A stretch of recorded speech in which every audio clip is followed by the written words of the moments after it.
To reduce population, every 15 years God releases millions of monsters. Humanity tried to fight them, but monsters are stronger, people can only hide.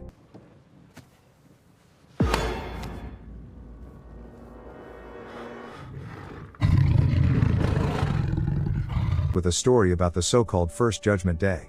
Then, from the depths of the earth, from ordinary minds, hordes of monsters poured out. They killed millions of people, destroyed cities. A real war began with these monsters, and in the end, they were exterminated. On the site of the former wells, protective installations were built, gates, which are designed to protect people from repeated intrusions.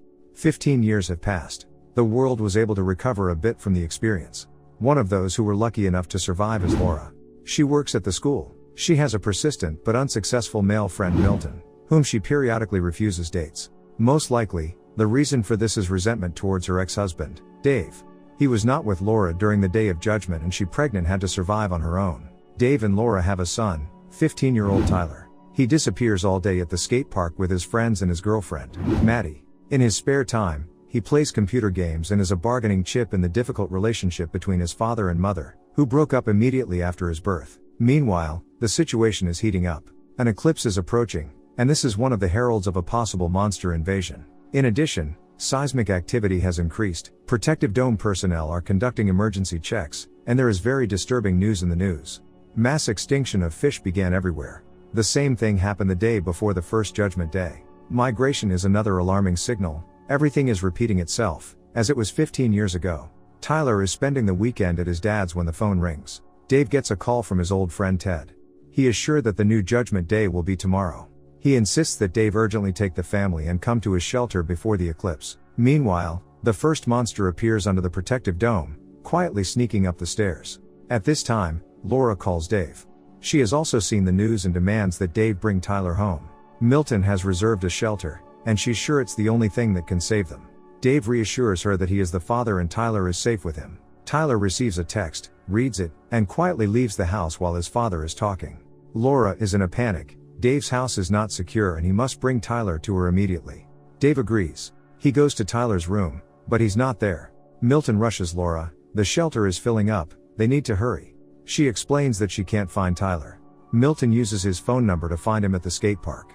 Tyler is really there with Maddie. She is nervous, her parents left, she was left alone. She is very scared and asks Tyler not to leave her. Tyler promises that he will never do what his father did, he will not leave Maddie alone. Suddenly, a bird cry is heard. Huge flocks of birds fly in one direction. People in the park run in panic.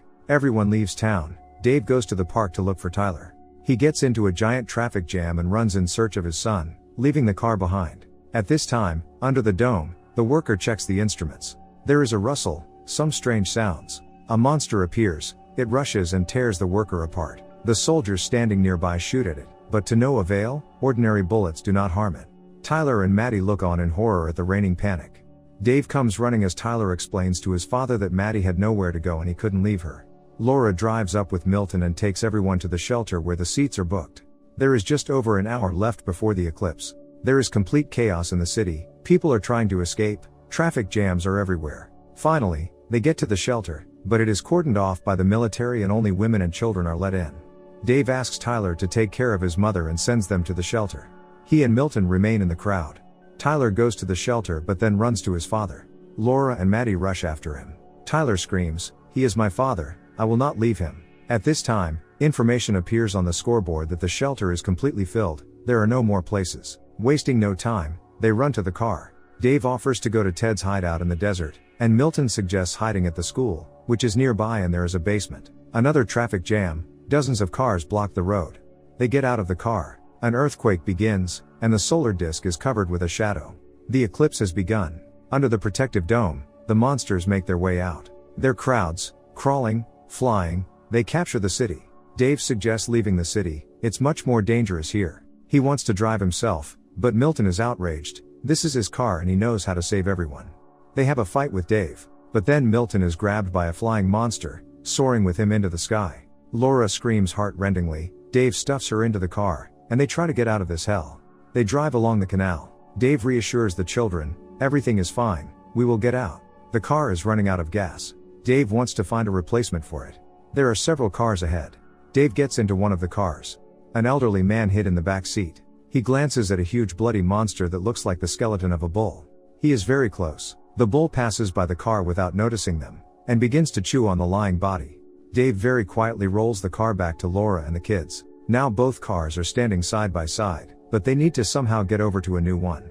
Meanwhile, the bull noticed them. Then the man gets out of the car, sprinkles the bull with salt from the jar that he was holding in his hands. The bull stopped. The kids and Laura manage to run into Dave's car.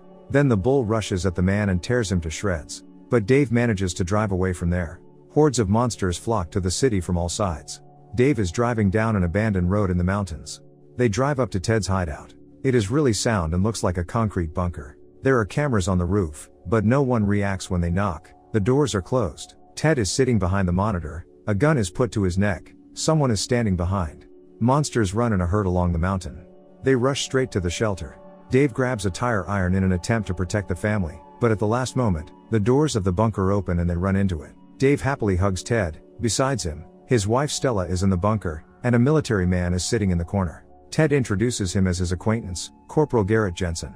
The monitors show how the monsters are trying to smash the door. Everyone is tense, and Garrett keeps to himself. Maddie asks how the monsters feel them. Can they see through the walls? Garrett smirks. They react to light, heat, but I think they see our soul. They are the offspring of the devil, which means God too. They torment the flesh, but feed on the soul. Are you religious, Corporal? Laura asks. Today, yes, he replies. He says that on the first judgment day he worked at a refinery. When the monsters poured in there, he managed to dive into a pond of salty mud, where they were afraid to approach. He sat in the dirt and listened as the monsters destroyed 150 of his colleagues and friends. Garrett is very engrossed in his story and doesn't notice Ted signaling Dave to touch the knife. Dave understands and quietly takes the knife. That is why it is called Judgment Day, continues Garrett. The devil rules on this day. At this time, something that looks like a centipede crawls from the street into a small hole in the mesh covering the window. Garrett says he'll be on duty first. Ted invites them to stay as well and looks meaningfully at Dave. But then Garrett pulls the gun out of its holster, forcing Dave to put down the knife. Garrett explains that he tried to hide and found this hideout. Kind Stella let him in, although Ted was against it. He survived the first time and will survive now, no matter what the cost. Tyler throws himself at Garrett. He tries to take the gun from him, but Garrett throws him away. Dave comforts the corporal. At this moment, a centipede-like monster rushes out of the wall at Stella. Ted rips it off his wife's neck and pours salt on it. Dave grabs a gun from Garrett and shoots it. They tie up Garrett, try to stop Stella's blood. Then Dave sees help come for the monsters, a huge bull. He understands that they are doomed. They need to get out of the bunker. The bull is trying to kick down the doors. Ted doesn't want to go out. He says his wife won't survive outside. But Stella asks him to go with everyone. There is an underground passage under the bunker. It leads to the mountains. Garrett persuades him to take him with him. He has a car with a full tank and he can take everyone to the gate. There are bunkers and the creatures came out of there. They will not come back. They do not believe him, but he insists. He was just trying to survive and now it is beneficial for him to help them. They decide to go. Get us there and we'll forget about everything, Dave promises Garrett. They arm themselves. Ted has a whole arsenal of weapons. The bull breaks down the doors more and more insistently, but they manage to run out into the tunnel. They go to the car. Stella becomes ill. Dave and Laura begin to argue. She chides him that they could be in the shelter now. Tyler then spots a monster on the side of the road. It's dead. Maddie approaches it. Here, long tentacles of the monster protrude from a hole in the ground and twist around her legs, trying to drag her away. Maddie screams wildly. Tyler and Dave rescue her. Garrett offers his help and Dave cuts the ropes on his hands. They go to the top of the mountain. They see a devastated and burning city. They go down to the car, but it won't start. Monsters appear on top of the mountain and rush straight towards them. Garrett tries to start the engine, while Stella looks at the crowd of monsters, then at the gun in her husband's hands. She draws her gun, gets out of the car. Ted begs her to hand over the gun. But Stella turns away and goes to the monsters. She understands that she is doomed. Ted calls her, crying, but Dave stuffs him into the car. At the last moment, they manage to leave. Crowds of monsters rush after them. On the way, they pick up a radio signal. They report that almost all the shelters could not withstand the onslaught and were ruined. Laura puts her hand on Dave's shoulder as he strokes her. They come to the gate. It's empty, but the doors are open. Garrett says the hideout is in the basement. They're heading there, but the power needs to be restored. Garrett and Dave decide to do it. The others go to look for the first aid post. Ted has a wound in his back. Dave restores electricity. Garrett says that the gate was prepared for a second invasion. Tons of salt were pumped into them, but the well was too deep.